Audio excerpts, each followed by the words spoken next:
Madam, corona టైంలో మీ నాన్నగారి పేరు చాలా వినబడింది. అది పాజిటివ్ అని నెగిటివ్ అని పక్కన పెడితే ఆ టైంలో మీ నాన్నగారి గురించి శ్రీకాళహస్తిలో చాలా ఎక్కువ మాట్లాడుకున్నది ఏంటి మేడం? యాక్చువల్గా కోవిడ్ టైంలో చిత్తూరు డిస్ట్రిక్ట్లోనే ఫస్ట్ కేసు కాళహస్తిలో రిజిస్టర్ అయిందనమాట. అయినప్పుడు మొత్తం రెడ్ జోన్ చేశారు. ఒక కార్యకర్త మాకు కాల్ చేశారు.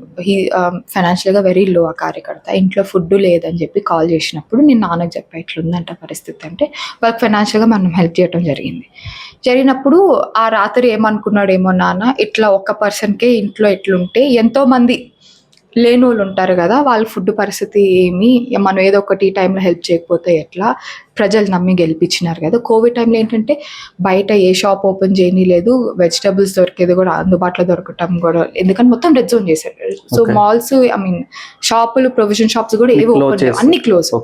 సో అప్పుడు నానేమనుకున్నాను, సరే ఇంటింటికి మనం బేసిక్ సరుకులు పంపిస్తాము ఫస్ట్, అట్లీస్ట్ కోవిడ్ మనం ఆపలేం, మనం అట్లీస్ట్ ఇంట్లో ఆకలితో ఎవరు ఉండదని ఒక చిన్న ఇంటెన్షన్తో ప్రతి ఇంటికి బియ్యం కావచ్చు, లేకపోతే కూరగాయలు కావచ్చు, నిత్యావసర సరుకులు కావచ్చు, అదేవిధంగా మాస్కులు కావచ్చు. మాస్కులు కూడా దొరకలేదు ఆ టైంలో, బికాజ్ చాలా డిమాండ్ ఉండే. ఒకేసారి కోవిడ్ అప్పుడు అనుకోరు కదా ఇంట్లో మాస్కులు పెట్టుకోవాలా, కోవిడ్ వస్తుందని ఎవరు అనుకోలేక సడన్ గా లాక్డౌన్ ఇది పెట్టారు.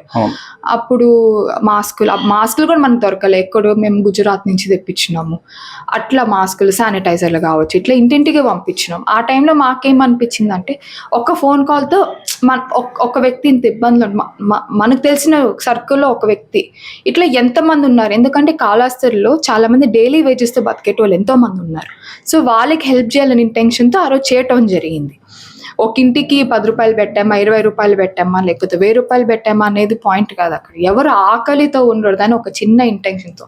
అప్పుడు రైతులు కూడా కొంచెం ఇబ్బంది పడ్డారు, ఎందుకంటే లోడ్స్ అన్ని అక్కడే బార్డర్స్లో ఆగిపోయాయి. సో ఇటు మదనపల్లి సైడ్ నుంచి ఆ లోడ్స్ అంతా మేము తెప్పించుకొని ఇక్కడ పంచినాం. సో అక్కడ కొంచెం రైతులు కూడా హ్యాపీగా ఫీల్ అయ్యారు.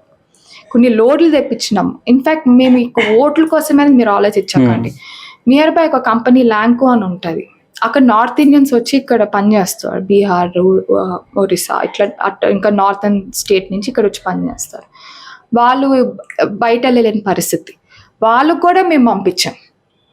మా ఓటర్స్కి అనేదే కాదు, ఇక్కడ అంటే ఒక హ్యుమానిటీ గ్రౌండ్ కింద ప్రతి ఒక్కరికి ఆ టైంలో అందరు తినాలనే చెప్పి ఎంతో కొంత మనం ఒక ఇంటికి ఒక సాయం చేయడం అయితే జరిగింది.